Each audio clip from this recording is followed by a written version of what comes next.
नमस्कार। एक नया दिन और सीधी बात का एक नया अंक लेकर मैं विवेक सूरी एक बार फिर आप सभी का स्वागत करता हूं। दोस्तों, इसमें कोई दो राय नहीं है कि भारतवर्ष एक युवा देश है और आबादी का बेशतर हिस्सा यहाँ पर युवा है।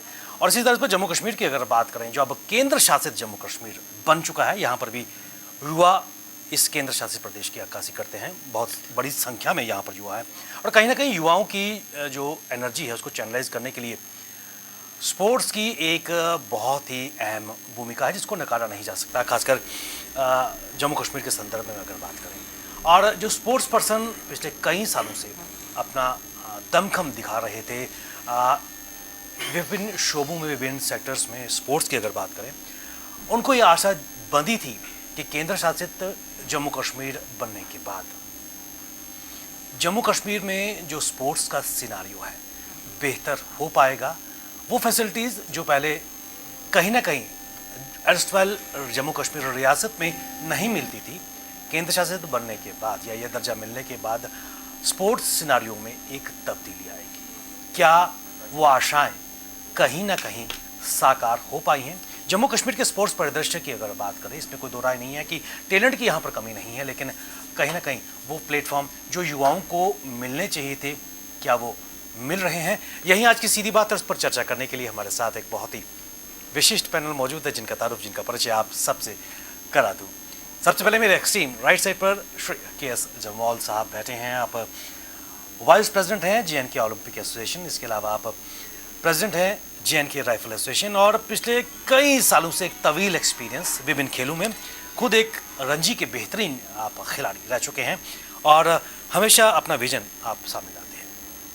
इनके बिल्कुल ही साथ में बैठे हैं श्री सुरेंद्र सिंह बंटी जी। आप ट्रेजरर हैं जे.एन.के. फुटबॉल एसोसिएशन और युवाओं की अक्कासी, खासकर क्या चैलेंजेस और क्या एक्सपेक्टेशंस खासकर स्पोर्ट्स पर्सन यूटी बनने के बाद सोच रहे हैं, उस पर अपना मंथन रखेंगे।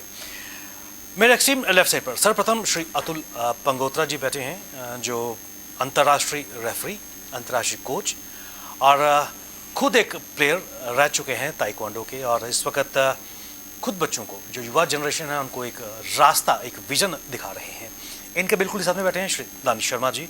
आप इंटरनेशनल जूडो के प्लेयर रह चुके हैं और भारत का प्रतिनिधित्व अंतर्राष्ट्रीय एरिना पे कर चुके हैं। आप सभी का हमारे इस कार्यक्रम में स्वागत। जमवाल साहब, शुरुआत में आपसे करना चाहूँगा। एक आशा बंदी थी कि जो बॉटलनेक्स आर्टिकल 370 और 35A से पहले यहाँ पर थी, उसके रिमूवल के बाद, केंद्र शासित बनने के बाद स्थिति में परिवर्तन आएगा। क्या वो परिवर्तन नजर आ रहा है सर? विवेक जी, जो प्रश्न आपने मेरे साथ किया है उसमें मैं डिटेल में आपको बताऊंगा। चंद रोज़ पहले हम जनाब फारूक खान साहब, जो हमारे एडवाइज़र स्पोर्ट्स हैं, उनके साथ मुलाकात हुई और हमारे only Olympian from J and K. State Shri Chain Singh ji, जो जम्मू पधारे थे 3 दिन के लिए, उनको लेके गए थे और उनके साथ डिस्कशन की हमने रिगार्डिंग स्पोर्ट्स एक्टिविटीज़। और स्पेशली मैंने बात की शूटिंग रेंज जो हमारी नगरोटा में बन रही है, बड़े सालों से बन रही है, तो वो इनकम्प्लीट थी। तो खान साहब ने कहा कि मैं वॉर फुटिंग पर काम कर रहा हूँ और with the grace of God by next year you can conduct a national level championship there. दूसरा, उन्होंने कहा कि जो इंटरनेशनल और नेशनल लेवल के प्लेयर्स होंगे उन्हें हम प्रेफरेंस देंगे फॉर कोचेस इन जे.एन.के. यूटी। तो बड़ा इनकरेजिंग था, क्योंकि हम सब लोग स्पोर्ट्स एक्टिविटीज़ के साथ इन्वॉल्व हैं और सालों से देख रहे हैं इम्प्रूवमेंट हो रही है, मगर बड़ी स्लो स्पीड पे। मगर जो हमारे ऑनरेबल एल.जी. मनोज सिन्हा साहब हैं, जब से वो आए हैं, उन्होंने चंद रोज़ पहले एक पैकेज का अनाउंस किया फॉर कि J and K. UT will be a hub of sports activities from now onwards. और हम honourable prime minister Narendra Modi ji के भी बड़े आभारी हैं जिन्होंने 200 करोड़ अंडर PMDP प्रोजेक्ट हमें दिया है, जिसकी वजह से इंफ्रास्ट्रक्चर हमारा बन रहा है JNK UT में। तो थोड़ा टाइम लगेगा मगर काफ़ी 13-14 प्रोजेक्ट कंप्लीट हो गए हैं, 3-4 project by ending March complete हो जाएंगे। तो लगता है कि अब हमारे जो स्पोर्ट्स पर्सन हैं JNK में उनको एक फ्लिप मिलेगा under the leadership of Manoj Sinha साहब and our honourable dynamic sports advisor Shri Farooq Khan साहब। Being a son of the soil, he is taking personal interest in sports sector। और एक और अभी को मैं बात बताऊं कि थोड़े दिन पहले LG साहब ने भी 300 करोड़ 30 करोड़ दिया है to organise camps for sports person in the state. तो इन चीज़ों को देखते हुए लगता है कि अब ये activities on a fast track चलेंगी। और कल ही सुना हमने कि जो हमारे सेक्रेटरी स्पोर्ट्स काउंसिल है उनकी ट्रांसफ़र होगी और एक कोई लेडी नुसरत गुल आई है, सुना है कि she is also very dynamic lady. तो वी होप कि जो हमारी एक्टिविटीज स्पोर्ट्स की स्टेट में हैं वो फास्ट ट्रैक पर चलेंगी। जमाल साहब, जिस तरह आपने कहा कि आपने पहले आशा जताई है कि फास्ट ट्रैक पे LG साहब ने भी जिस तरह कहा है काम तेज़ से होगा, लेकिन आपने ये भी एडमिट किया है कि जो पेस ऑफ वर्क था वो स्लो है। पंडित जी, मैं आपकी तरफ जाना चाहूँगा। और स्पोर्ट्स आपके लिए कोई आउटर सिलेबस सब्जेक्ट नहीं है, आपका जो यूथ था इसी में गुजरा है और कहीं ना कहीं युवाओं को भी आप एक राह दिखा रहे हैं। यूटी बनने के बाद जो आशाएं जम्मू कश्मीर के युवाओं को थी, वो आशाएं लग रहा है कि 5 अगस्त 2019 के बाद वो आशाएं अभी पूर्ण होती नज़र नहीं आ रही है। रहबरे खेल सड़कों पर है। एक ज़माना वो भी था ताइक्वांडो और जूडो के जो प्लेयर, वुशु के प्लेयर स्टेडियम के पार्क में प्रैक्टिस करते थे, अनइवन ग्राउंड्स पे। आज स्थिति में थोड़ा सुधार आया है। जो आशाएं नज़र आ रही थी कि at par with the rest of the India, क्या वो सपना साकार हुआ है? देखिए विवेक जी, जहाँ तक यूटी बनने के बाद की चेंजेस का सवाल है, मैं समझता हूँ फिर वो थोड़ा सा पॉलिटिकल हो जाएगा, मैं उस पर उस चीज़ को डिस्कस नहीं करना चाहता। लेकिन ये एक सच, मैं इसलिए कह रहा हूँ यूटी बनने के बाद जो बेनिफिट्स खिलाड़ियों को तब मैं वही बात हूँ कि अगर हम कंपेयर करें कि जो एग्जिस्टिंग यूनियन टेरिटरीज हैं, जैसे हमारे चंडीगढ़ नियरेस्ट हमारे यूटी है, हम उसके कहीं, सच्चाई तो ये हम उसके कहीं नज़दीक भी नहीं पहुँचे, उसके कहीं नज़दीक भी नहीं पहुँचे। हाँ, ये भी एक सच है कि यूटी बनने के बाद जो फंडिंग है, फंडिंग में थोड़ा सा उसकी स्पीड थोड़ी सी बढ़ी है। लेकिन एक बात हम शुरू से कहते आए हैं, पहले भी काफ़ी डिबेट्स हमने कई सालों में की, उसके उन सालों में हमने डिबेट्स में ये इस फोकस पॉइंट पर बड़ा फोकस किया, लेकिन शायद गवर्नमेंट का ध्यान अभी भी उस तरफ नहीं गया है। वो पॉइंट ये है कि जब आप किसी चीज़ की फंडिंग करते हैं तो आप एक इंफ्रास्ट्रक्चर खड़ा करते हैं, खाली इंफ्रास्ट्रक्चर खड़ा करने से कुछ नहीं होगा। देखिए, स्पोर्ट्स को प्रमोट करने की 4-5 मूलभूत चीज़ें हैं। पहली चीज़ है कि स्पोर्ट्स पॉलिसी के बिना आप कुछ भी कर लीजिए, जब तक स्पोर्ट्स पॉलिसी आप इवॉल्व नहीं करेंगे, आपके टारगेट सेट नहीं होंगे कि आपको अगले 5 सालों में, देखिए गवर्नमेंट भी चलती है 5 ईयर प्लान, 6 ईयर प्लान बना के चलती है। जब तक आप एक टारगेट सेट नहीं करेंगे कि हमारी स्पोर्ट्स पॉलिसी अगले 5 साल के लिए क्या होगी, इसमें हमने किस तरीके से प्लेयर्स को तैयार करना है, किस लेवल पे तैयार करना है, उसके लिए रिक्वायर्ड क्या क्या हमें चीज़ें चाहिए, तब तक हम आगे नहीं बढ़ सकते। नंबर 2 है इंफ्रास्ट्रक्चर, जो सबसे फोरमोस्ट चीज़ है। इंफ्रास्ट्रक्चर, जैसे मैंने कहा कि आपने बिल्डिंग खड़ी कर दी, आपने स्टेडियम बना दिया, आपने सामान उसमें ग्राउंड्स बना दी, या उसमें अपरेटस बच्चों को जो चाहिए दे दिया, that is one part. But apart from that, आपको इंफ्रास्ट्रक्चर के साथ साथ आपको ट्रेंड स्टाफ जो है वो भी बहुत ज़रूरी है। जब तक आपका स्टाफ, जैसे हमारे हॉस्पिटल्स में नई मशीनें आती हैं तो टेक्नीशियंस नहीं है, वो मशीनें वहीं बंद पड़ी हैं। बिल्कुल सही। वही हाल स्टेडियम्स का हो रहा है कि आपके पास ऑपरेटर्स आ गया, आपके पास ग्राउंड्स आ गई, बट आपका जो ट्रेनिंग स्टाफ है वो क्या दुनिया के साथ मिलके चल रहा है, कि आपके जो कोचिज़ हैं क्या वो पुरानी 20 साल पुरानी टेक्निक्स पे चल रहे हैं, या जो नए एडवांस कोचेस, आपको अपने कोचेस को, अपने ट्रेनर्स को बाहर भेजना होगा। प्लेयर्स के साथ उनकी भी ट्रेनिंग जुड़ी है। दुनिया के साथ जो चल रहा है अभी लेटेस्ट सिस्टम, कौन सी ट्रेनिंग आप एक ऑब्सलीट टेक्नोलॉजी के साथ, ऑब्सलीट टेक्निक के साथ बच्चों को सिखा रहे हैं, वो बच्चे तैयार तो हो जाएंगे लेकिन नेशनल और इंटरनेशनल कंपटीशन में वो बच्चे उस तरीके से एक्सेल नहीं कर पाएंगे जो कर पाना चाहिए। हम उनके साथ मिलकर आगे नहीं बढ़ सकते। तीसरी फॉरमोस्ट चीज़ जिस पर मैं शुरू से फोकस करता रहा हूँ कि जब तक प्लेयर का करियर इन स्पोर्ट्स इंश्योर नहीं होता तब तक आप प्लेयर से तवक्को नहीं रख सकते कि वो प्लेयर इंटरनेशनल लेवल पे या नेशनल लेवल पे कुछ करेगा। कोई पेरेंट्स, आप देखिए जब भी आप शाम को स्टेडियम जाएं, आप देखते हैं कितनी बच्चों की फैमिलीज, उनके पेरेंट्स, उनकी स्पेशली उनकी मदर्स बाहर 2-2 घंटे 3-3 घंटे खड़ी रहती हैं, वो अपनी बच्चियों का या बच्चों का वेट करते हैं। मतलब पेरेंट्स की इन्वॉल्वमेंट है, वो चाहते हैं कि अगर वो 2 घंटे बच्चा प्रैक्टिस कर रहा है और पेरेंट्स, छोटे बच्चों के पेरेंट्स बाहर खड़े हैं, दिस शोज की कितने कंसर्न है पेरेंट्स, दे रियली वांट कि उनका बच्चा स्पोर्ट्स में एक्सेल करे। लेकिन क्या हमारे पास ऐसा सिस्टम हम इवॉल्व कर पाए कि क्या हमने उसके लिए बच्चों के लिए सोचा कि जो बच्चा 4 घंटे या 3 घंटे स्टेडियम में देगा, ये बट नेचुरल है, उसकी पढ़ाई जो है वो सफ़र करेगी। और ऐसे बच्चों के लिए क्या हम उसका जो फ्यूचर है वो इंश्योर कर पाएंगे कि अगर ये बच्चे आगे चल के मेडिकल में नहीं जाएंगे या इंजीनियरिंग में नहीं जाएंगे या कुछ और नहीं कर पाएंगे, तो क्या ये बच्चे दरबदर होंगे? क्या इन बच्चों का स्पोर्ट्स में करियर हम इंश्योर कर रहे हैं कि नहीं कर रहे? 4 चीज़ें हैं, पॉलिसी, इंफ्रास्ट्रक्चर, ट्रेनिंग और करियर इन स्पोर्ट्स। ये चारों चीज़ें जब तक 4 स्तंभ मिलके नहीं चलेंगे तब तक स्पोर्ट्स का भला नहीं हो सकता।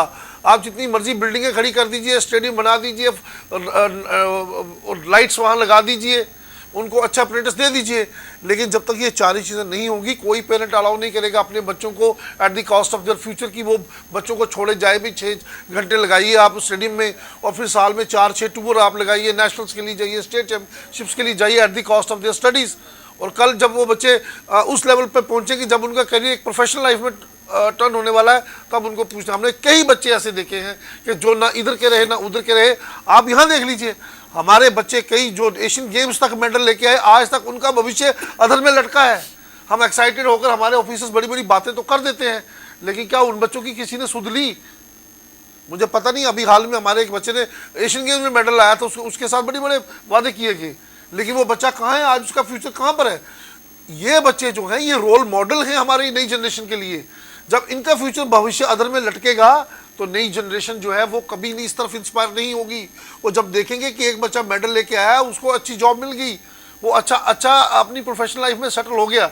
जैसे हैंडबॉल प्लेयर्स जे&के से इतने अच्छे निकलते क्यों थे? क्योंकि जितने भी हैंडबॉल प्लेयर्स पुराने निकले वो सारे पुलिस में सेटल हो गए, वो सारे कोई एक्साइज में चला गया, कोई डायरेक्टर स्पोर्ट्स में चला गया, कोई एजुकेशन में चला गया। तो वो लोग रोल मॉडल हैं। वो नई जनरेशन के लिए एक टारगेट सेट होता है कि हाँ भाई इनका आज कोई एसपी की रैंक पे है, कोई डीवाईएसपी की रैंक पे है, कोई इंस्पेक्टर है, कोई स्पोर्ट्स में कोच है, कोई एजुकेशन। तो बच्चों के लिए पता भी हम अगर स्पोर्ट्स में एक्सेल करेंगे तो हमारी प्रोफेशनल लाइफ जो है, हमारा एक जॉब सिक्योर है। जब तक वो बच्चों को, आप उनके पेरेंट्स को या बच्चों को इस चीज़ की गारंटी या इस चीज़ की एश्योरेंस नहीं देंगे, तब तक कोई बच्चा फुल फ्लेज वो स्पोर्ट्स में अपना कंसंट्रेशन 100% नहीं दे सकता। और तीसरी चीज़ मैं लास्टली ये कहना चाहता हूँ कि जो रूरल स्पोर्ट्स हमारा है, रूरल स्पोर्ट्स, उससे हम अभी भी कटे हुए हैं। आप देखिए कि शहरों की बजाय जो गाँव से बच्चे आते हैं वो फिजिकली और मेंटली ज़्यादा टफ हैं। हमें इस बात को मानना पड़ेगा और रूरल स्पोर्ट्स की तरफ हमें ध्यान देना पड़ेगा। लेकिन बदकिस्मती से जो फंडिंग अभी आप हो रही है, टूर्नामेंट्स आप सुनते हैं, रैंडमली एक टूर्नामेंट आ जाता है जी, ये टूर्नामेंट सेंटर ने 2 करोड़ रुपए दे दिए जी, कराइए जी टूर्नामेंट। 1 साल 2 करोड़ रुपए खर्च के एक रैंडम टूर्नामेंट करने से कुछ नहीं होगा जब तक आप उसको रेगुलर फीचर नहीं बनाएंगे। आपका रूरल स्पोर्ट्स होता था कंपटीशन ऑल इंडिया लेवल पे, मेरा ख्याल हम खेला करते थे, वो बंद हो गया। रूरल स्पोर्ट्स गेम होती थी जो those which was specially meant for rural players, वो बंद कर दिया गवर्नमेंट ने। तो रूरल स्पोर्ट्स की तरफ भी आपको ध्यान पड़ेगा। और लास्टली मैं कहना चाहूँगा, जो आपकी formation of J and K sports council है, that is little into shambles. एक स्पोर्ट्स काउंसिल का जो कंसेप्ट था वो ये था कि स्पोर्ट्स काउंसिल एक ऐसे लोगों का समूह होगा जो गवर्नमेंट को जो स्पोर्ट्स काउंसिल जो है उसकी जो मेंबर्स होंगे, एक वो फंडिंग बॉडी है एसोसिएशंस की, वो उसके जो मेंबर्स होंगे वो डिफरेंट एसोसिएशंस के लोग होंगे, डिफरेंट स्पोर्ट्स प्रमोटर होंगे, या उसमें आउटस्टैंडिंग स्पोर्ट्स पर्सन होंगे। लेकिन आप चुन तो लेते हैं उन लोगों को, लेकिन वहाँ पर भी जो स्टैंडिंग कमेटी है दूसरी, वहाँ पर पॉलिटिकल कॉन्सिडरेशंस बहुत ज़्यादा है, वहाँ पर पॉलिटिकल इंटरफेरेंस बहुत ज़्यादा है। पहली बात, जो लोग वहाँ पर चुनकर आते हैं उनमें से 50 या 60% लोग जेन्युइन होते हैं, 40% वहाँ पर पॉलिटिकल कॉन्सिडरेशंस के लोग आते हैं, पॉलिटिशियन लोग उसमें घुसे पड़े हैं। जब तक आप स्पोर्ट्स काउंसिल को एक ट्रांसपेरेंट ऑर्गेनाइजेशन नहीं बनाएंगे, वो लोग जो वाकई स्पोर्ट्स बैकग्राउंड से आते हैं, चाहे वो स्पोर्ट्स प्रमोटर हैं, एसोसिएशंस के लोग हैं, आउटस्टैंडिंग स्पोर्ट्स पर्सन, आपने वहाँ ब्यूरोक्रेट्स को बैठा दिया। उस ब्यूरोक्रेट को आप बिठाते हैं जिसने लाइफ में कभी गिल्ली डंडा नहीं खेला, वो जब स्पोर्ट्स काउंसिल की सेक्रेटरी की कुर्सी पर बैठता है तो उसको पता चलता है भाई स्पोर्ट्स में ये कौन सी गेम है, ये कौन सी गेम है, वो यहाँ आकर सीखता है। वो बनाएगा क्या, वो सेट क्या करेगा, जब उसको खुद नहीं पता कि ये 4 गेम्स या ये 6 गेम्स के अलावा भी कोई गेम्स हैं, जबकि आपके पास रिकॉग्नाइज जो स्पोर्ट्स की लिस्ट है एसोसिएशंस की, वो दैट इज इनटू हंड्रेड्स, उसको आदि गेम्स का पता ही नहीं है। बंटे जी, कहीं ना कहीं आपकी आवाज़ में वो पीड़ा झलक रही है जो आज का युवा खिलाड़ी फेस कर रहा है। अतुल, मैं आपकी तरफ आना चाहूँगा। जो तस्वीर हमारे सामने है, पंडित जी ने स्पोर्ट्स पॉलिसी का जिक्र किया, इंफ्रास्ट्रक्चर की बात की, ट्रेन स्टाफ की बात की, जो कहीं ना कहीं कमी नज़र आ रही है। सबसे महत्वपूर्ण चीज़, एक पेरेंट आज के दौर में अपने बच्चों को स्पोर्ट्स की तरफ क्यों भेजे? अभी जैसे कि पंडित सर ने भी बोला कि जो सिक्योरिटी, अब जैसे यूटी बनने के बाद हमें उम्मीद जगी थी कि इंफ्रास्ट्रक्चर की तो कमी नहीं है, इंफ्रास्ट्रक्चर तो बहुत ज़्यादा डेवलप हो गया। और सुना है कि इसके लिए अभी जो कोचेस के लिए अपॉइंटमेंट के लिए कुछ नोटिफिकेशन मैंने 2 दिन पहले देखी कि एक प्लान कर रहे हैं कि अगस्त में तक नोटिफिकेशन निकल जाएगी। तो पेरेंट्स अभी भी कंफ्यूज है, क्योंकि हमारे सिर्फ पेरेंट्स नहीं, सारे स्पोर्ट्समैन कंफ्यूज हैं कि क्या एसआरओ रहेगा। तो मुझे यहाँ तक लगता है कि एसआरओ का नाम जो था हमारा स्टेट जब थी हमारी, तो एसआरओ का एक था कि क्राइटेरिया 25 प्लेयर्स को जॉब दी जाती थी हर साल, और बदकिस्मती से 8 साल से तो लगी नहीं। तो एज ए कोच मैं अगर देखूं तो मुझे लगता है कि 70% प्लेयर्स जो थे, जो खेल रहे थे स्पोर्ट्स, वो कम हो चुके हैं, वो खेल नहीं पा रहे हैं। क्योंकि स्पोर्ट्स तभी खेलेंगे जब उनको सिक्योरिटी होगी। एक स्पोर्ट्समैन का कैरियर बहुत छोटा सा है, मुझे लगता है कि कॉम्बैटिव स्पोर्ट्स होगी तो 20-22 साल तक खेल सकता है प्लेयर, उसके बाद ख़त्म। उसके बाद उसकी सिक्योरिटी, हाँ, तो उसके बाद वो क्या करेगा। तो सबसे पहले तो एक हमें गवर्नमेंट को ये चीज़ चाहिए कि हमें कॉन्फिडेंस में लिया जाना चाहिए प्लेयर्स को और पेरेंट्स को कि आपकी सिक्योरिटी है इस फील्ड में। जैसे अगर यूटी बनने के बाद, जैसे अभी तक स्पोर्ट्स पॉलिसी नहीं, स्पोर्ट्स पॉलिसी एक बेसिक रिक्वायरमेंट है। मुझे लगता है कि 2004 में जब मैंने जॉब लेनी थी तो उस समय ऐसे ही लिस्ट में से नाम बाहर गया और हमने कोर्ट में चला गया मैं। तो उस समय कोर्ट ने भी यही पूछा स्पोर्ट्स काउंसिल से, स्पोर्ट्स पॉलिसी। तब से लेके आज तक स्पोर्ट्स पॉलिसी नहीं बनी है, जो एक मुझे लगता नहीं, अगर आप नहीं बना सकते हो तो आपके पास बेसिकली बना कैसे सकते हैं। उनको एक्सपर्ट चाहिए उसके लिए। आप सभी एक्सपर्ट की, जैसे बताया, स्पोर्ट्स काउंसिल में जो मेंबर्स होते हैं वो पॉलिटिकल बैकग्राउंड से होते हैं, या पॉलिटिकल पार्टीज़ वाले उनको रेफर कर देते हैं कि हाँ भाई आउटस्टैंडिंग में 2 या 3 लोग होते हैं तो जिनकी चलती नहीं है। तो स्पोर्ट्स पॉलिसी बनाने के लिए आपको, जैसे जो दूसरे यूटी, अभी हम यूटी में हैं तो यूटी की जैसे चंडीगढ़ हो गया, दिल्ली हो गया, तो बाकी यूटीज़ का देखिए कि कैसे उन्होंने स्पोर्ट्स पॉलिसी बनाई है और उसका एक क्राइटेरिया बनाई है कि ओलंपिक स्पोर्ट्स को के लिए ये क्राइटेरिया है, जो एशियन गेम्स में है स्पोर्ट्स उनके लिए ये क्राइटेरिया है, तभी हम बना पाएंगे ना। हम कंफ्यूज हैं, हम आपस में लड़ते रहते हैं। कुछ मेंबर्स होते हैं एसोसिएशन में, उनकी कुछ एसोसिएशन की मेंबर्स होते हैं तो वो बोलते हैं कि हमारी गेम। मैंने यहाँ तक देखा, मैं कभी मेंबर स्पोर्ट्स काउंसिल में या स्पोर्ट्स काउंसिल में नहीं रहा, लेकिन मैंने ये देखा कि जो इन्फ्लुएंशियल लोग हैं वही अपनी स्पोर्ट्स को फंडिंग करवा लेते हैं और एसोसिएशन वाले उनको ज़्यादा सपोर्ट, स्पोर्ट्स काउंसिल उनको सपोर्ट करती है। जिन कोई हायर मतलब उनका जो प्रेसिडेंट है कोई बड़ी पोस्ट पे है तो उनको मिल जाता है।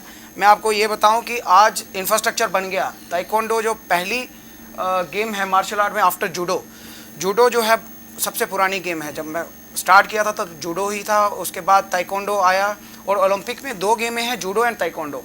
लेकिन बदकिस्मती से आज भी ताइक्वांडो का हॉल नहीं है स्पोर्ट्स काउंसिल के अंदर। अभी मैं कुछ दिन पहले मैं स्पोर्ट्स काउंसिल गया तो मैंने वहाँ पर हॉल देखा कि वहाँ पर सभी गेम्स को हॉल दे दिया है। एक नई गेम आई है कोई पेंचाक्सिलेट, तो सुनने में आ गया उनको भी हॉल मिल रहा है। और हम लोग जिन्होंने मतलब ताइक्वांडो से ही हम लोग ताइक्वांडो के बाद हम वुशु आई, जो हमारे द्रोणाचार्य बॉडी हैं, फर्स्ट द्रोणाचार्य बॉडी कुलदीप हंडू जी, वो खुद ताइक्वांडो के प्लेयर रहे। और हमारे जो कोच साहब थे वो जूडो के प्लेयर रहे थे, उसके बाद ताइक्वांडो में। मतलब पहले जो गेम है, मेजर गेम्स हैं जो कई सालों से चल रही हैं, आप उनको इग्नोर करके आप दूसरी गेम्स में, नॉन ओलंपिक गेम्स को आप प्रमोट कर रहे हैं। और यही बात मेरी हमारे डिपार्टमेंट में डीजी साहब से हुई, डॉक्टर सलीमुर रहमान सर से। मैं उनका शुक्रिया अदा करता हूं कि उन्होंने फर्स्ट ताइक्वांडो अकेडमी इस्टेब्लिश की खेलगांव नगरोटा में, जो आज तक की पहली अकेडमी है। और उन्होंने बोला कोई बात नहीं, मैंने उनको बताया कि सर हॉल नहीं है यहाँ पर, बच्चा इंडोर गेम है, हम आज तक पार्कों में, लेकिन पार्क में होते हुए भी हम लोगों ने इंटरनेशनल और प्लेयर प्रोड्यूस किए। ये हंडू जी ये खुद पार्क के अंदर और हार्ड सरफेस के ऊपर ट्रेनिंग करके आज वर्ल्ड चैंपियनशिप में, एशियन चैंपियनशिप में मेडल निकाले, कई प्लेयर प्रोड्यूस किए। जितने भी प्लेयर हैं, ये सूर्य भानु प्रताप, राजेंद्र, ये जितने वुशु के प्लेयर हैं, ये भी पार्क में ट्रेनिंग करके ही गए हैं। हमें कोई लेकिन हम ये चाहते हैं कि जब हम इंफ्रास्ट्रक्चर बनाया जा रहा है तो एटलीस्ट जिन लोगों ने आपके लिए इतना किया, मैंने कितनी वर्ल्ड चैंपियनशिप खेली किया, लेकिन उनके लिए आप लोगों के लिए, आप लोगों के पास कोई स्पेस नहीं है, पहले उनको दिया जाना चाहिए। ये तो वही बात होगी कि भाई दूसरों को खुश करो, जो नए नए आ रहे हैं उनको खुश करो और पुरानों को भूल जाओ। पिक एंड चूज तो पहले जो जिन्होंने आपकी जम्मू कश्मीर का नाम रोशन किया विदाउट फैसिलिटीज़, उनको कम से कम आप करिए, आगे लाइए, उनको ये फैसिलिटीज़ प्रोवाइड करिए। देखिए रिजल्ट क्या, मैं बोलता हूँ कि ओलंपिक हमारे जम्मू कश्मीर से ओलंपियन क्यों नहीं निकल सकता। एक चैन सिंह है जो ओलंपियन है, वो भी because of army services, yes, तो उन्होंने उसको सपोर्ट किया, वरना यहाँ पर होते तो वो भी रह गए होते। तो इंफ्रास्ट्रक्चर के साथ साथ हम लोगों को इक्वलिटी, हर एक गेम स्पोर्ट के साथ इक्वल बिहेवियर किया जाना चाहिए, ना कि भाई भतीजाबाद की भाई आप इसको दे दीजिए, इसको दे दीजिए। तो हम ज़्यादा नहीं मांगते हैं। एक स्पोर्ट्समैन होगा ना, वो ज़्यादा बड़े बड़े इंफ्रास्ट्रक्चर या वादे नहीं चाहता, उसको सिर्फ खाने के लिए रोटी और उसका सिक्योरिटी चाहिए। तो सिक्योरिटी जब जॉब होगी तो तभी वो सिक्योर रहेगा। और उसके बाद जब खेल लेता है, खेलने के बाद जॉब भी मिल जाती है। लेकिन एक चीज़ और मैंने लास्ट टाइम भी यही बताया था कि जॉब सिक्योरिटी, जो SRO में अपॉइंट हो जाते थे उनको जॉब सिक्योरिटी तो है, उसके बाद आप देखिए 99% लोग गेम छोड़ देते हैं। तो जिससे ये एक जॉब देना, मुझे लगता है कि जॉब देने के बाद आप स्पोर्ट्स ख़त्म कर रहे हैं, उसके बाद आप कैश इंसेंटिव्स दीजिए, उनको आउट ऑफ टर्म प्रमोशंस दीजिए। आज कई लोगों को, मतलब पहले तो होता था कि कहीं डायरेक्ट पुलिस में लग गए, इंस्पेक्टर लगा दिया, DSP लगा दिया, इंस्पेक्टर तक लग गए। लेकिन उसके बाद कुछ ऐसे लोग भी थे जिन्होंने उनके बराबर ही मेडल निकाला था, वो नॉर्मल पोजीशन पे ही रहे, उनको नॉर्मल जॉब ही दी गई। तो इसलिए मैं तो यही चाहता हूँ गवर्नमेंट से कि सबसे पहले स्पोर्ट्स पॉलिसी बनाइए और इक्वल बिहेवियर करिए हर एक स्पोर्ट्स के साथ, चाहे कोई भी स्पोर्ट हो। आपका कहने का मतलब है कि जो ओलंपिक की डिसिप्लिन है, they should get top priority. Yes, definitely sir. देखिए जो प्रायोरिटी स्पोर्ट्स हैं, जैसे ओलंपिक स्पोर्ट्स हैं, उनको आप प्रायोरिटी, हर एक कंट्री का एक ड्रीम होता है कि ओलंपिक में मेडल लेना। हमारे अभी ऑनरेबल जो स्पोर्ट्स मिनिस्टर हैं, वो खुद स्पोर्ट्स बैकग्राउंड से, और मुझे लगता है कि राजवर्धन सिंह राठौर जी के बाद यही एक ऐसे स्पोर्ट्स पर्सन हैं जिन्होंने, और बड़े मैंने सुना उनके बारे में कि वो बहुत, उनकी मैं देखता रहता हूँ, ट्वीट देखता रहता हूँ इंस्टाग्राम पे, तो वो बहुत एक्टिव एक स्पोर्ट्स मिनिस्टर हैं। तो हमें हमारी स्टेट गवर्नमेंट को भी ऐसे फॉलो करना चाहिए और स्पोर्ट्स पॉलिसी बना के एक प्रॉपर टीम कॉन्स्टिट्यूट करनी चाहिए स्पोर्ट्स काउंसिल में, जिसमें मैक्सिमम, मैं नहीं बोलता कि हमें 99% या 100% स्पोर्ट्समैन हो, उसमें एटलीस्ट 70% स्पोर्ट्समैन हो और जो स्पोर्ट्स के लिए सोचें। बाकी तो सबको मालूम ही है कि उसमें कितने मेंबर होते हैं, हमारे कितने नहीं। तो कई चीज़ों का आपने कर सके हैं। मैं आपकी तरफ आना चाहूँगा, यूटी बनने के बाद जो प्लेयर्स थे, जो स्पोर्ट्स पर्सन थे, चाहे क्योंकि आप भी अंतर्राष्ट्रीय मंच पर आप खेल चुके हैं, वर्ल्ड यूनिवर्सिटी गेम्स में आप जा चुके हैं, एशियन गेम्स में आप जा चुके हैं, क्या कुछ बदलाव नज़र आ रहा है खिलाड़ियों की अगर बात करें? सर, यूटी बनना और नहीं बनना ये दो अलग चीज़ें हैं। और मैं इससे, मेरे को मतलब एज अ स्पोर्ट्समैन मुझे कुछ फ़र्क नहीं पड़ा है कि ये यूटी बनी है या ये स्टेट थी। स्पोर्ट्समैन को यूटी और स्टेट्स के कोई मतलब नहीं है। जो एक एक्चुअल स्पोर्ट्समैन था, मैं किसी की बात नहीं करूँगा, मैं अपनी बात करूँगा। जो मेरे साथ हुआ है, जो मैं जिस दौर से मैं गुजरा हुआ हूँ और जिस प्लेटफॉर्म पे मैं खेला हुआ हूँ, और उसके बाद किस वहाँ से और अब तक मेरा क्या सफ़र रहा है, मैं उसकी बात करूँगा। 3 या 4 की बात है सर। हम my father is a mechanic, वो मैकेनिक हैं, एक छोटी सी वर्कशॉप है हमारी, मैं बड़े छोटे घर से निकला हूँ, तो हमारा कोई स्पोर्ट्स बैकग्राउंड नहीं था। हम बहुत मुश्किल से सरवाइव करके फादर ने गेम में डाला, तो किसी तरह से एडजॉइंट करके सपोर्ट से मैंने नेशनल लेवल पे रिप्रेजेंट किया, नेशनल में मेडल लाए, school games, all India university, junior national, senior national, international competitions, हर जगह मैंने मेडल दिए हैं स्टेट को। 2013 से लेके 2021 आज 8 साल हो चुके हैं सर। 8 इयर्स एक बहुत बड़ी टर्म होती है। 8 साल हमारी J&K गवर्नमेंट ने 8 साल हम स्पोर्ट्समैन के ख़त्म कर दिए। अगर मैं 2013 में अप्लाई कर रहा था और 14 में अगर मैं जॉब ले लेता तो उस 8 साल में क्या पता मैं स्टेट को कुछ और आउटपुट दे पाता। लेकिन आज 21 हो चुकी है और मेरे जैसे कई 100-200 प्लेयर्स स्टेट में बैठे हुए हैं जिनके पास नौकरी नहीं है। आई वॉज एजुकेटेड, मैं 12th पास करते ही स्टेट छोड़ के चला गया। मेरी फैमिली ने मुझे अनकंडीशनल सपोर्ट किया सर। सिर्फ फैमिली की वजह से ही जहाँ पे हूँ और जो हूँ आज फैमिली की वजह से हूँ। दिल्ली में गया, दिल्ली यूनिवर्सिटी ने मुझे सपोर्ट किया सर। मेरे पास किट खरीदने के पैसे नहीं होते थे, रूम में रहने के पैसे नहीं थे, यूनिवर्सिटी ने दिया, दिल्ली गवर्नमेंट ने दिया। J&K गवर्नमेंट से आज तक मुझे सिर्फ एक 51,000 शेर कश्मीर अवार्ड का और एक 51,000 मैंने एशियन गेम्स कुराश में खेला था, वो एक अलग इवेंट है, एक उसका मिला था। उसके अलावा आज तक मुझे 1 रुपया स्टेट से नहीं मिला, ना कोई जॉब मिली, ना कुछ मिला। कोई घर पे पता तक करने नहीं आया कि ये स्पोर्ट्समैन है कहाँ, किस पोजीशन में है, is he surviving or not, is he getting more improved or not, is he getting basic facilities or not, is he want to do judo or not.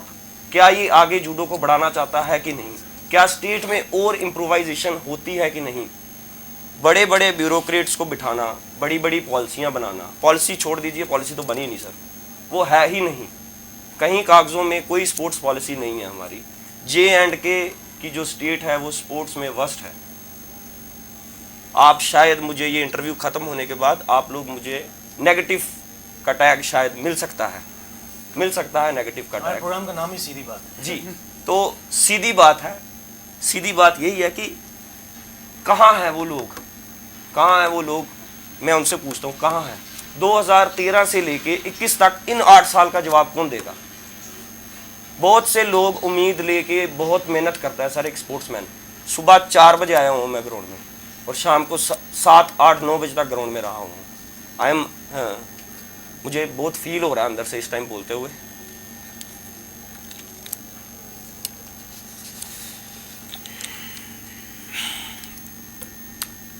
एक जेन्युइन प्लेयर होगा ना sir, जो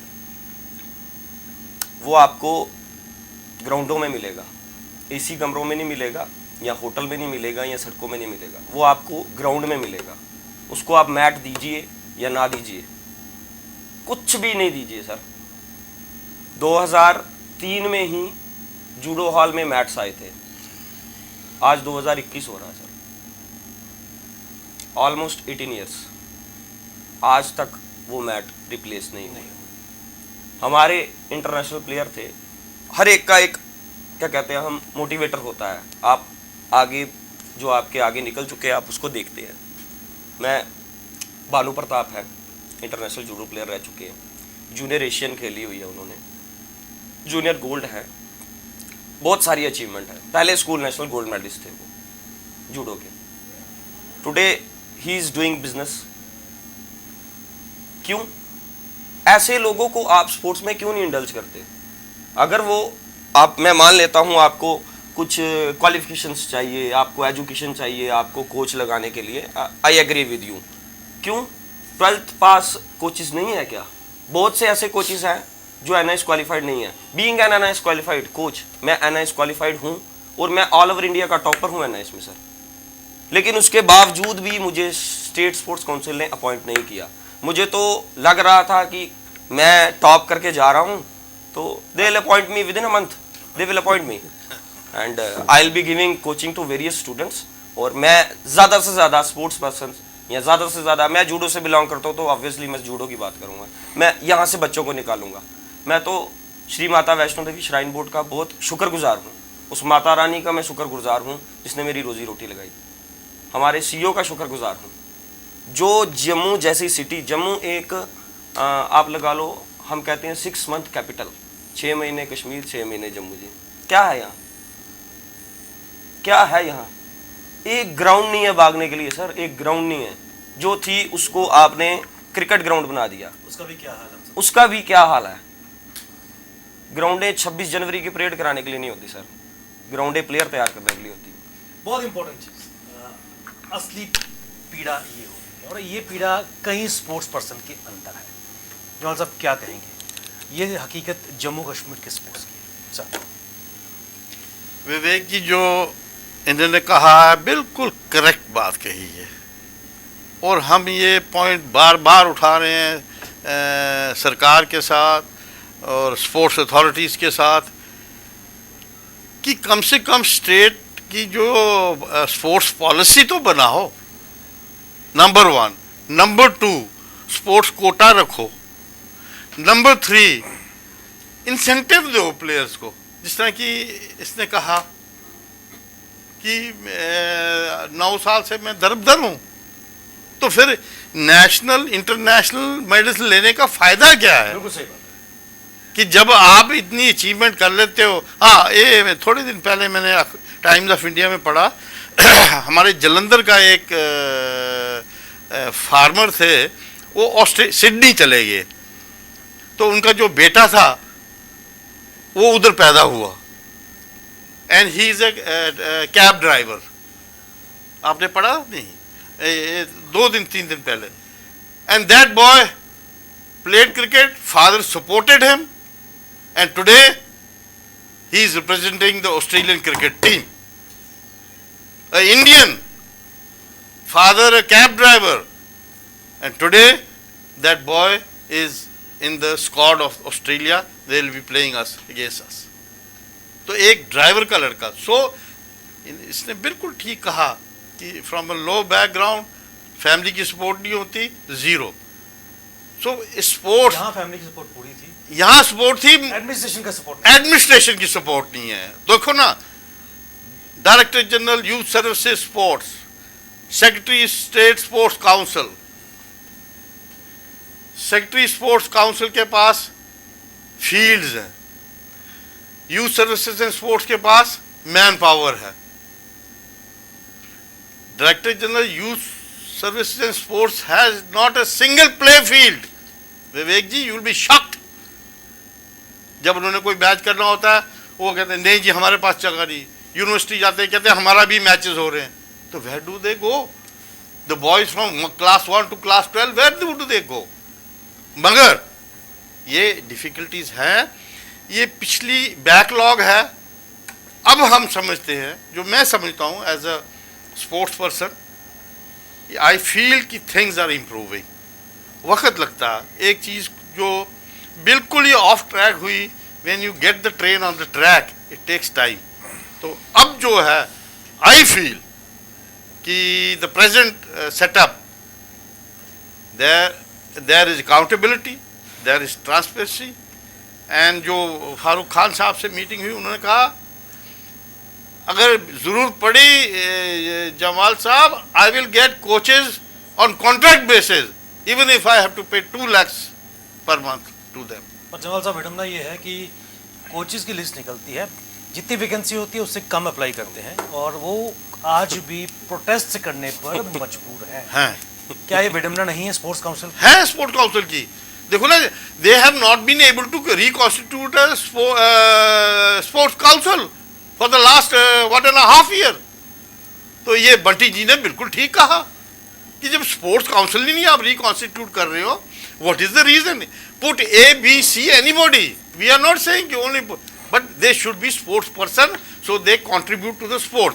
number 2, जब एक आप job देते हो एक ऑफिसर को in sports quota, why don't you use that sports man for sports activities?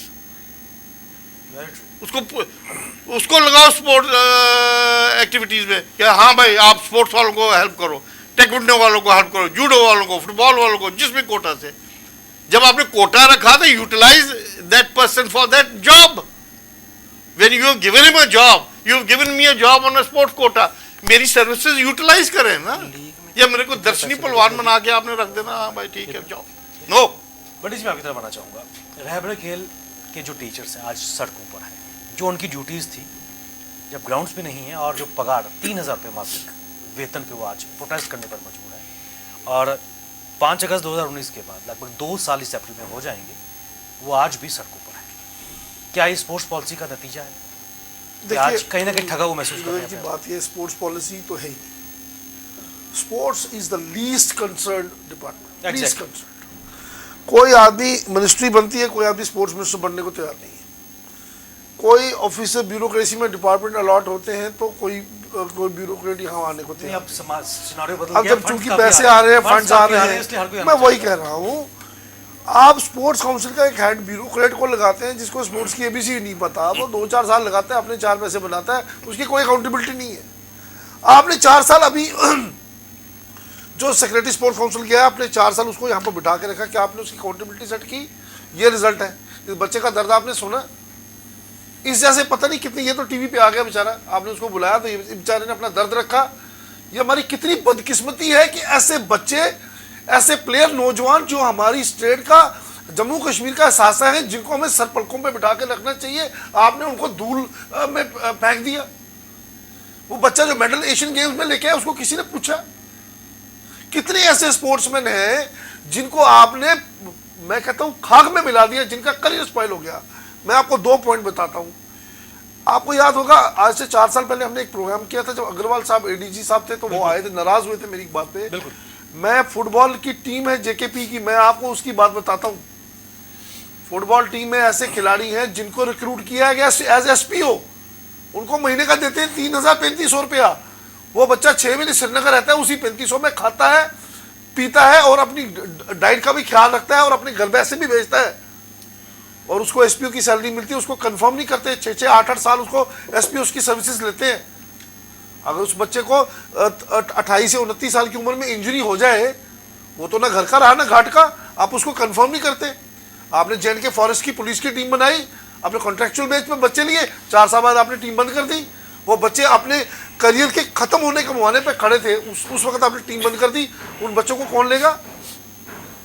Professional club कोई लेगा एक 28-30 साल का प्लेयर जिसका 2 साल में करियर खत्म होने वाला है? वो इसी लालच में आपकी टीम पे के साथ रहा। वो रियल कश्मीर में नहीं खेला, वो जेके बैंक में नहीं खेला, वो कलकत्ता के किसी क्लब में नहीं खेला कि मुझे सरकारी नौकरी इधर मिलेगी, मुझे कंफर्म किया जाएगा। लेकिन उसकी बदकिस्मती, वो 32 साल का हो जाता है, उसको कंफर्म नहीं किया जाता, वो बाद में टीम बंद कर दी जाती है। आप तो प्लेयर्स का बेड़ा गर्क, उनका करियर तबाह करने पे तुले हुए हैं। ये कौन सी पॉलिसी है बताइए? कैसे आप प्लेयर पैदा करेंगे? आप प्लेयर से रिजल्ट कैसे एक्सपेक्ट करेंगे कि वो आपको रिजल्ट दें? अगर इस करियर में बच्चे की टांग टूट जाती है, उसका करियर स्पॉइल हो जाता है एक फुटबॉलर का, आप बताइए वो कौन बच्चा दोबारा, कौन अपने बच्चे को फॉरेस्ट की टीम में या पुलिस की टीम में भेजेगा? अभी एक हमारे एक इंटरनेशनल प्लेयर है रंजीत सिंह, उनको लगाया कोच फुटबॉल टीम का, तो उसने डीजी साहब का हाथ पकड़ के, हाथ जोड़ के 4-6 लड़के जम्मू के 2-4 कंफर्म यहाँ से करवाए, तो 4 कंफर्म करवाए श्रीनगर से, क्योंकि वो एक खुद इंटरनेशनल स्पोर्ट्समैन था, उसको दर्द था प्लेयर का, एज ए प्लेयर उसको दर्द था प्लेयर्स का, उसने कंफर्म करवाए। उससे पहले तो किसी ने पूछा नहीं किसी को। तीसरी बात यह है, जो आपका एसआरओ है, ये this is a bloody joke बच्चों के साथ। आप क्यों नहीं लाते बाकी स्टेट्स? आप केरला जैसी स्टेट के साथ कंपीट क्यों नहीं करते? छोटी सी स्टेट, आप उसका एसआरओ लाइए। आप मणिपुर के एसआरओ लाइए, जो स्टेट्स एक्सेल कर रही है स्पोर्ट्स के अंदर, आप उनको बनाइए ना अपना रोल मॉडल। उनका ला, क्या प्रॉब्लम है आपको? आपके पास सारा कुछ है, पैसा है, ऑफिस है, सब कुछ है, गाड़ियां आपको ऑफिस को दी हुई है, 4-4, 6-6 आपको पीएसओ मिले हुए, 2-2 घर आपने, जम्मू में ऑफिस, श्रीनगर में ऑफिस, जम्मू में घर, श्रीनगर में ऑफिस, और आप बायर का लेते हैं फैसिलिटीज, घर, कोठियां, सच आपको हर फैसिलिटी सरकार देती है। क्यों नहीं आप सीरियसली, आप बस आमादा हैं, बस यहाँ स्टेडियम बना दो, यहाँ ये लगा दो, वो लगा दो, 2 करोड़ का आप खड़ा करते हैं इंफ्रास्ट्रक्चर, 2 लाख रुपए साल की मेंटेनेंस का नहीं रखते, साल के बाद आप जाकर के उसकी खुशबू नहीं लेते। अभी स्टेडियम की जो हालत है, स्टेडियम की हम जो सुन रहे हैं, वहाँ की पिच का जो हाल सुन रहे हैं, जो वहाँ के बाथरूम्स का, टॉयलेट्स का हाल सुन रहे हैं, बाहर से तो स्टेडियम बड़ा अच्छा, रात को आप लाइटें लगा देते हैं, दुनिया कहती है वाह वाह इंटरनेशनल स्टेडियम बन गया। आपने 20 गेम में बंद कर दी एक क्रिकेट के पीछे, और उसकी भी तबाही का आलम देखिए आप, वहाँ जा नहीं सकता कोई। 26 जनवरी, देखिए 26 जनवरी हमारा राष्ट्रीय पर्व है, हर आदमी चाहता है 26 जनवरी 15 अगस्त धूमधाम से मनाया जाए, लेकिन हम आपके हाथ जोड़ते हैं, आप इनको स्पोर्ट्स के लिए 2-2 महीने बंद करेंगे तो कैसे रिजल्ट आएगा? आप उसका कोई अलग इंतजाम कीजिए। स्पोर्ट्स के प्लेयर्स के करियर के साथ मत खेलिए। लास्टली मैं कहूँगा, जो आपके जो ट्रेन प्लेयर्स हैं, जो आपके आउटस्टैंडिंग प्लेयर्स हैं, जैसे दानिश ने बड़ी अच्छी बात की कि आप उनको नौकरी देके एक इंस्पेक्टर या सब इंस्पेक्टर बना के आप उसको आर्मड की किसी कंपनी में भेज देते हो, जाओ जी कटरा 4-6 महीने वहाँ लगाओ, 2 साल आप श्रीनगर में लगा दीजिए, आप रेलवे पुलिस में चले जाइए। आप एक प्लेयर को नौकरी दे भी देते हैं तो उससे आप लेते क्या हैं भैया? उसको आप डेपुटेशन पे लाइए, उसको स्कूल दे दीजिए, 4 स्कूल, भाई जाइए प्लेयर पैदा कीजिए। अगर आपने एक इंटरनेशनल प्लेयर को रिवॉर्ड किया, उसको नौकरी दी है, तो उसका कंट्रीब्यूशन भी तो लीजिए। अगर उसका 2-4 साल का करियर अभी खेल का बचा हुआ है, वो भी आप यूटिलाइज नहीं करते, उसकी कंट्रीब्यूशन आप नहीं लेते, आप उसको लगाइए। आप प्राइवेट, आपने कहा जी हमने यूटी बना दी, बाहर से मेक इन इंडिया के तहत इतनी फैक्ट्रीज आएंगी, बड़ी बड़ी इंडस्ट्री लगेंगी, आप क्यों नहीं प्राइवेट हाउसेस को लाते? भाई हमारे प्लेयर पैदा कीजिए, जैसे रिलायंस आज कर रहा है, ISL कर रहा है, सॉकर लीग कर रहा है। आप यहाँ पर बड़ी बड़ी जो इतने इंडस्ट्रियलिस्ट बैठे हैं, आप उनको 2-2, 4-4 गेम्स दे दीजिए अडॉप्ट करने के लिए। पैसे की कोई कमी है? वो पैसा वो पैसा उनको टैक्स में रिबेट मिलता है अगर वो स्पोर्ट्स पे लगाते हैं। आपके पास 30 गेम्स हैं, या मान लीजिए 25 गेम्स हैं, आप 25 गेम्स अलॉट कर दीजिए, एक एक MNC को। भाई ये जो गेम है आप अडॉप्ट कर लीजिए। और हमें जब तक आप अपने सिस्टम को रिजल्ट ओरिएंटेड नहीं रखेंगे, जब तक आप अपने कोचेस का ट्रेनर्स का टारगेट सेट नहीं करेंगे, आप कोचेस को दीजिए पावर कि भाई ये आपके टारगेट्स हैं, हमें एक साल में इस लेवल का प्लेयर चाहिए, हमें एशियन लेवल का प्लेयर चाहिए, या एशियन लेवल का प्लेयर है, भाई ये प्लेयर एशियन लेवल पे क्वालिफाई करता है, हमें मेडल चाहिए इस बच्चे से, आपको बताइए क्या चाहिए। कोचेस का भी इंटरेस्ट इन्वॉल्व होता है, उनको भी अपना होता है, भाई हमारा भी नाम होगा। आज एक कोच हमारा द्रोणाचार्य अवार्ड लेके आया, हमारा सबका सीना चौड़ा हुआ कि हमारे कोच ने करके वो दिखाया, और वो बंदा पार्क में लगा हुआ है, वो बंदा बरसात में लगा हुआ है, आप उसको हाल नहीं दे रहे। इससे बड़ी शर्मनाक बात क्या होगी? हमारी जिम्नास्टिक की बच्चियों ने कहाँ से प्रैक्टिस करके कॉमनवेल्थ तक उन्होंने नाम अपना कमाया देश का। आप उनके कोचेस को पूछे भाई आपका प्रॉब्लम क्या है, बताइए हमें, आपको क्या चाहिए। अगर बच्चे हमारे 40-45 डिग्री में या कड़कती हुई ठंड में प्रैक्टिस करके एशियन लेवल पे मेडल ला सकते हैं, ये कोई बात नहीं कह सकता कि वो बच्चे ओलंपिक में एक्सेल ना करें। लेकिन जरूरत है एक सीरियस कंसर्न की, जरूरत है एक अच्छी स्पोर्ट्स पॉलिसी की, जरूरत है एक अच्छे थिंक टैंक की। आपने जोकर बिठाए हुए हैं यहाँ पर, लोग 2-2, 4-4 साल आते हैं, पैसे कमाते हैं और निकल जाते हैं। आप स्पोर्ट्स बैकग्राउंड के लोगों को लाइए, उनकी अकाउंटेबिलिटी सेट कीजिए, उनके टारगेट सेट कीजिए। रिजल्ट कैसे नहीं आएंगे, बच्चों का कैरियर कैसे नहीं बनेगा, सब कुछ हो सकता है, हिम्मत चाहिए। तो क्या कहेंगे?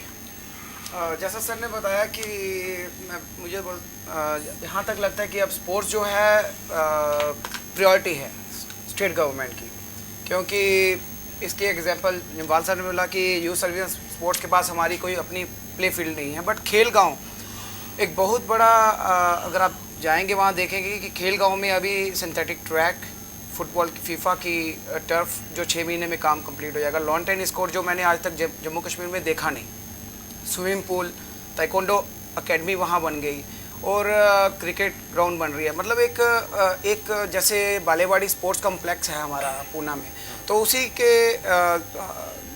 के उसमें बनाया जा रहा है कि वैसे ही तरीके से कि एक अलग से, और रूरल एरिया में वंडी सर ने बोला कि रूरल एरिया को हमें ज़्यादा प्रमोट करना चाहिए।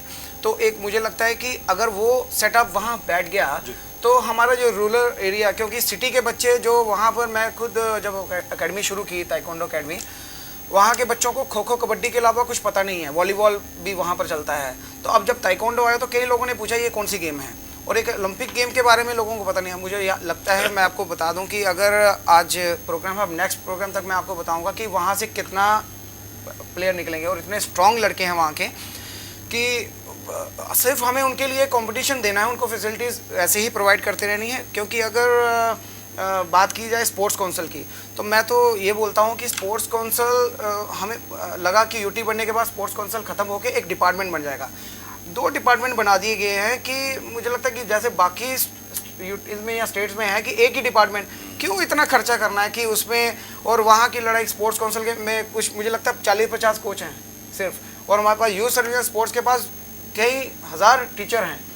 तो क्यों ना इन दोनों डिपार्टमेंट को एक ही कर दिया जाए। मैंने सुना था कि हो जाएगा, हम सोच रहे थे कि हो जाए तो अच्छी बात है कि एटलीस्ट मैं फिजिकल एजुकेशन टीचर के तौर पे काम करूँ, मैं एज ए कोच काम करूँगा, और हमें ये नहीं होगा कि हमारी वो प्रॉपर्टी रहेगी, ये सारी जितनी भी ग्राउंड्स हैं एक डिपार्टमेंट के अंडर रहेंगी। तो उसके बाद प्लेयर भी कंफ्यूज नहीं हो गए। इधर डिपार्टमेंट का अलग कंपटीशन होता है, स्पोर्ट्स काउंसिल का अलग कंपटीशन होता है, एसोसिएशन वाले अलग कंपटीशन करवाते हैं, साल भर कितने कंपटीशन हो जाते हैं और पता नहीं चलता फंडिंग। अगर यूथ सर्विस स्पोर्ट्स डिपार्टमेंट एक डिपार्टमेंट ऐसे स्पोर्ट्स अथॉरिटी ऑफ JNK बना के अगर सेटअप कर दिया जाए, मुझे लगता है कि उससे और ज़्यादा रिजल्ट आएगा। और दूसरी इसके साथ इनका जो आपस में रिलेशनशिप है सभी, जैसे JK ओलंपिक है, Jammu Kashmir sports council, university, Jammu Kashmir police और एसोसिएशन, इन लोगों को इनका कोऑर्डिनेशन की कमी है। ये आपस में अगर मिलजुल के करें, मुझे लगता है कि हमारा JNK हब बन जाएगा स्पोर्ट्स का। आज जैसे मैं बताऊं कि कोचेस की बात की जा रही थी कि कोई कोचेस नहीं है, इंस्ट्रक्टर नहीं है। पंडित सर ने बताया कि इन लोगों को डेपुटेशन भी लिया जाए। मुझे एक बात बताइए सर कि मैं फिजिकल एजुकेशन टीचर लगा, मेरे बैच में ही कोई सब इंस्पेक्टर लगा, कोई एक्साइज में लग गया, कोई कहीं, तो बात तो वही आ गई ना कि हमने क्या कर दिया, उसमें जिसकी चल गई वो लग गया जी बड़े डिपार्टमेंट में, बाकी जो बचे कुचे थे वो लग गए फिजिकल टीचर। ठीक है, अब हमारे फिजिकल एजुकेशन टीचर में भी हमें फिजिकल एजुकेशन कोई कोच की कोई पोस्ट नहीं है। अगर JKC और यूथ सर्विस स्पोर्ट्स मिलके अगर कर ले तो एक मिल जाए तो हमें भी कोच की पोजीशन मिल जाएगी। वही बात आपको मैंने कही ना कि उनके पास मैन पावर है, इनके पास प्ले फील्ड है। सो ये एक पुरानी कहावत है, मैं सी भुखी था पोथा सड़े था। So if they get amalgamated that is the answer. अभी जैसे दानिश है, दानिश एमपीएड है और टॉपर है NIS में। मैं ये बोलता हूँ कि हमारी तो जॉब वाली प्रॉब्लम ही सारी सॉल्व हो जाएगी। हमारे पास कितने कोचेस की कमी है, मैं तो ये रिकमेंड करता हूँ, सजेस्ट करता हूँ कि जितने भी हमारे SRO में जो आउटस्टैंडिंग स्पोर्ट्स पर्सन हैं 225 के लगभग हैं, क्यों ना आप सब आज के बाद एक रूल बना लीजिए कि आपको ज़रूरी नहीं है कि सर्टिफिकेट कोर्स करना या NIS करना। मैं बताऊं, NIS सर्टिफिकेट कोर्स जो करता है, NIS के लिए एंट्रेंस क्रैक करके फिर हमें जाना पड़ता है। सर्टिफिकेट कोर्स कोई भी एक डिस्ट्रिक्ट लेवल का कंपटीशन खेल लेगा। पहले जो कई सर्टिफिकेट कोर्स में कुछ प्लेयर अच्छे थे, कुछ ऐसे थे जिन्होंने कोई स्पोर्ट्स बैकग्राउंड नहीं है, एक डिस्ट्रिक्ट का सर्टिफिकेट लेके वो सर्टिफिकेट कोर्स करके आ गए। मैं बोलता हूँ कि उनके साथ ही साथ जो आउटस्टैंडिंग स्पोर्ट्स पर्सन हैं जिन्होंने मेडल दिया, आप उनको भी इंस्ट्रक्टर लगवा दीजिए ना। SRO का आज प्लेयर आपस में लड़वा दिए गए, जो पहले भी थी गवर्नमेंट की, प्लेयर लड़वा दिए, प्लेयर कोर्ट में पहुंच गए, एक बोलता है मैं इंटरनेशनल हूँ मुझे पहले लगाया जाए, बाकी जो बचे हुए वो कहाँ जाएंगे, उनका कैरियर तो ख़त्म। और इसलिए मैं बोलता हूँ कि आप सभी को यूथ सर्विस स्पोर्ट्स में क्यों ना लगाएं जैसे अदर स्पोर्ट्स, और उसके बाद आप उनको फर्दर NIS के लिए भेजिए। जो क्वालिफाई करता है NIS करे, जो नहीं करता है वो सर्टिफिकेट कोर्स करे, और हमारी ये जो कोचेस की प्रॉब्लम सारी की सारी सॉल्व हो जाती है। और एक चीज़ बहुत इंपॉर्टेंट है, अभी 2 दिन पहले स्टेट अवार्ड मिले। मैं नहीं बोलता कि जो स्टेट अवार्ड मिले वो गलत मिले, बिल्कुल ठीक मिले, वो डिज़र्विंग है, लेकिन उसके साथ ही साथ और भी बहुत डिज़र्विंग है। तो सिलेक्शन कमेटी जो स्टेट अवार्ड की होती है, मैं उनसे रिक्वेस्ट करता हूँ अथॉरिटी से कि जब सिलेक्शन आप अवार्ड्स की, क्योंकि एक अवार्ड जो होता है एक ऑनर होता है एक प्लेयर के लिए, उसकी पहचान बनती है। मुझे भी स्टेट अवार्ड मिला है, मेरे साथ कई लोगों को मिला है, और इस बार जो स्टेट अवार्ड दिया आपने दिया, मैं बोलता हूँ कि वो भी सही है। हम सबकी रिस्पेक्ट करते हैं, सभी स्पोर्ट्समैन की रिस्पेक्ट करते हैं, लेकिन प्लेयर्स के अंदर ना एक वो था, गुस्सा था। फेसबुक पे आगे पीछे बहुत सारी कॉल्स भी हमें आई कि सर ये कैसे कर दिया। हम नहीं, हर एक बच्चा बोलता है हम डिजर्विंग है, तो उसके लिए भी एक क्राइटेरिया बनाना चाहिए। तो आपने पिछले साल 12 दिए, इस बार आपने 5-6 दे दिए। अब दानिश है, दानिश ने वर्ल्ड यूनिवर्सिटी खेला है और 51,000 इसको अवार्ड मिला है एशियन गेम्स में पार्टिसिपेट करने का, जो मुझे भी मिला था 51,000। बट उसके साथ आप जब स्टेट अवार्ड देने की बारी आई तो आप काफ़ी ऐसे प्लेयर थे। हमारे एक कश्मीर का एक प्लेयर था, वो वर्ल्ड चैंपियनशिप में मेडल लेके आया था। एक अभिषेक लड़का है जम्मू का, उसने भी मेडल आया। एक लड़की जूडो की और है, उसने आई थिंक कैडेट में मेडल आया, जिनके नाम मुझे पता थे। तो आप इनको भी दे दीजिए ना। आप प्लेयरों को आपस में लड़वाइए मत। प्लेयर आपस में लड़ रहे हैं, प्लेयरों को आपस में वो हो रहा है कि हम मतलब हमें नहीं अवार्ड मिला, तो एक तरह से ना वो डीमोटिवेशन है उनके लिए। उनको मोटिवेट करिए आप। ज़रूरी नहीं आप स्टेट अवार्ड दे रहे हैं, उसके साथ जैसे शेर कश्मीर अवार्ड होता था वैसे अब वो अगर पता नहीं कंटिन्यू होगा कि नहीं होगा, क्योंकि वो तो मिलते भी कब हैं, 10-10 साल के बाद तो आते हैं अवार्ड मिलते हैं। तो आप उनको अगर कैश इंसेंटिव या रिवॉर्ड ही दे देंगे ना, तो उनको ये अवार्ड्स की तरफ ध्यान ही नहीं जाएगा। एक प्लेयर मेडल लेके आता है वर्ल्ड चैंपियनशिप में, उसको इतना कैश अवार्ड दे दो, जैसे सेंट्रल गवर्नमेंट कर रही है। तो वो प्लेयर तो क्लेम नहीं करते कि हर एक प्लेयर क्लेम नहीं करता कि हमें अर्जुन अवार्ड दिया जाए, क्योंकि उनको कैश अवार्ड मिलता है 5-5 लाख।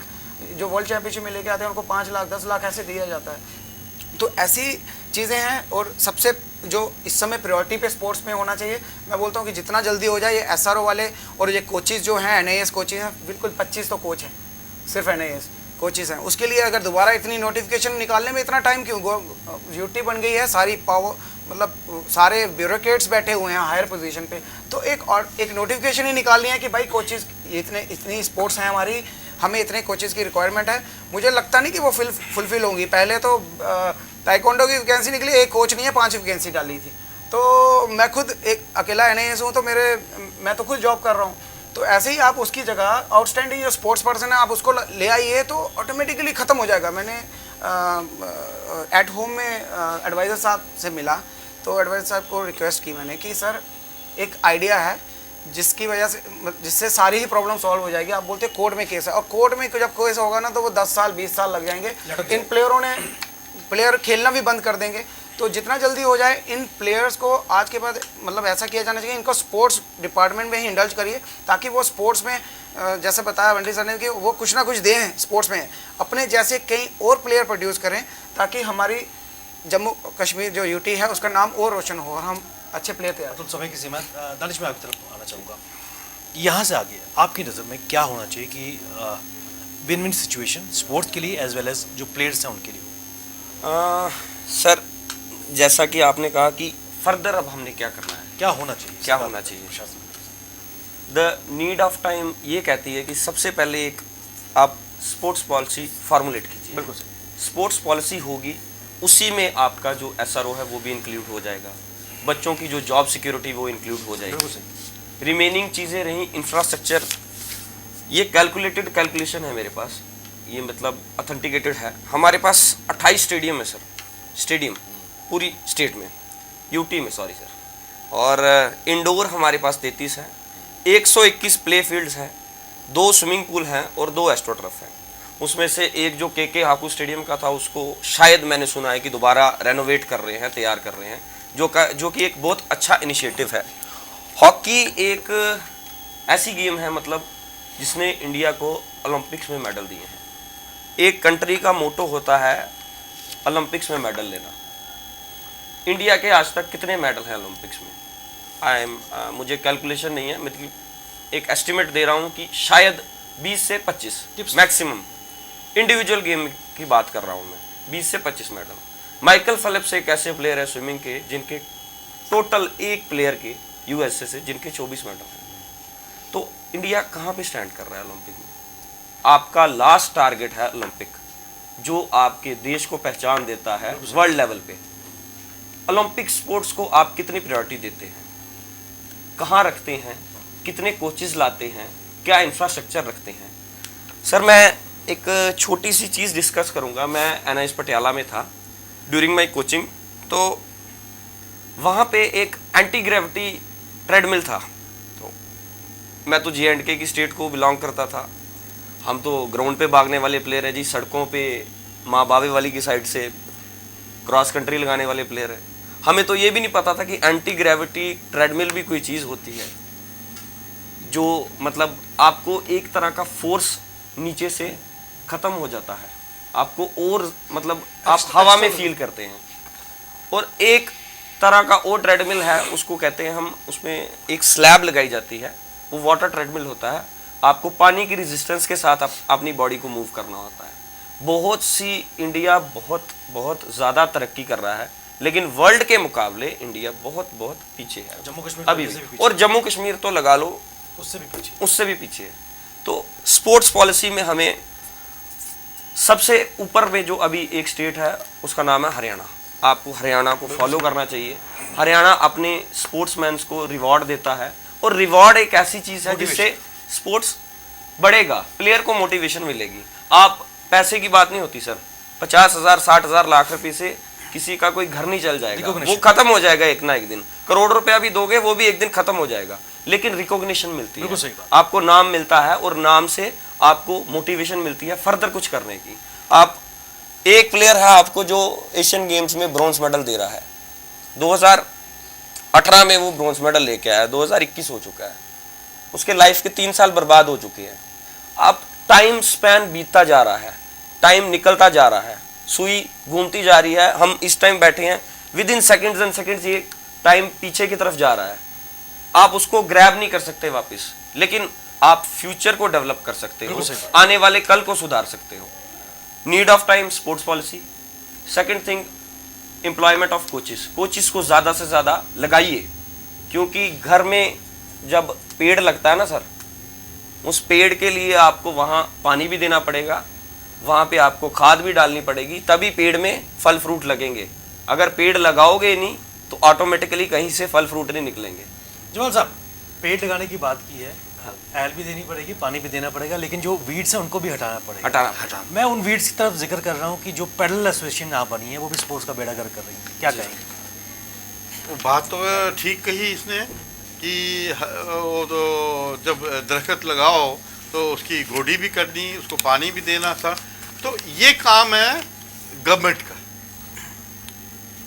और मैं आपको एक बात बताऊं विवेक जी, कि अगर पुलिस डिपार्टमेंट हमारा नहीं हो JNK स्टेट में, तो स्पोर्ट्स का कोई बैकअप नहीं है। It is only because of the police department backup in Jammu Kashmir and Ladakh जो स्पोर्ट्स। ओलंपिक एसोसिएशन की कितनी अहम भूमिका रही? ओलंपिक एसोसिएशन की भूमिका थोड़ी पीछे स्लो थी, मगर अब मैं समझता हूँ कि जो हमारे नवे इंडियन ओलंपिक एसोसिएशन के प्रेसिडेंट बत्रा साहब लोकल हैं, वो मेरे ख्याल अब एक्टिविटी ले रहे हो। और हमारे प्रोफेसर आशुतोष शर्मा जी जो नवे प्रेसिडेंट आए हैं, जिनका एक बहुत लंबा स्पोर्ट्स बैकग्राउंड है, नेशनल इंटरनेशनल लेवल का, and I hope with the grace of God things will improve. मगर लास्टली मैं ये कहना चाहता हूँ विवेक जी कि with the UT, the CSR corporate social responsibility Gujarat से ये लाएं टॉप हाउसेस, और जिस तरह बंटी जी ने कहा कि एक एक गेम को उनके हवाले कर दे। JNK स्टेट स्पोर्ट्स जो गवर्नर साहब ने कहा, it will be a hub, it will be a hub नहीं, it will be the crown of India. इसमें कोई दो राय नहीं है। जिस तरह LG साहब ने कहा कि स्पोर्ट्स का हब जम्मू कश्मीर बनेगा, अब ये मात्र स्लोगन ना रहे, क्योंकि स्पोर्ट्स पर्सन पिछले कई सालों से अपनी इस पीड़ा को आज भी सामने ला रहे हैं। टैलेंट की कोई कमी नहीं है, कमी है तो एक विजन की, सरकार के द्वारा उस विजन को इम्प्लीमेंट करने की, और प्रोफेशनल लोगों को कहीं ना कहीं जो हेल्म ऑफ अफेयर्स हैं वहाँ पर लाने की, ताकि जो स्टेक होल्डर्स, जो हमारी युवा पीढ़ी है, स्पोर्ट्स में अपना नाम तो रोशन कर रही है, लेकिन अपने भविष्य को संवारने के लिए सरकार की ओर देख रही है। यहाँ पर सरकार को एक इंटरवेंट करने की आवश्यकता है कि एक लॉन्ग टर्म स्पोर्ट्स पॉलिसी के तहत जो आउटस्टैंडिंग स्पोर्ट्स पर्सनस हैं उनको रिकॉग्नाइज करने की, और उसके साथ साथ जो बडिंग टैलेंट है उसको भी ट्रैक करके एक तराश कर सामने लाने की, ताकि न केवल राष्ट्रीय बल्कि अंतर्राष्ट्रीय और ओलंपिक की तरफ हम जा सकें और भारत का तिरंगा कहीं ना कहीं अंतर्राष्ट्रीय मंचों पर शान से फहरा सके। क्या जमाल साहब, सुरेंद्र सिंह बंटी जी, अतुल पंगोत्रा जी और दानिश शर्मा जी, आप इस विषय पर चर्चा के लिए अपना कीमती समय हम सबको दिया, आप सबका बहुत बहुत धन्यवाद। सीधी बात में आज बस इतना ही, इजाज़त दीजिए, नमस्कार।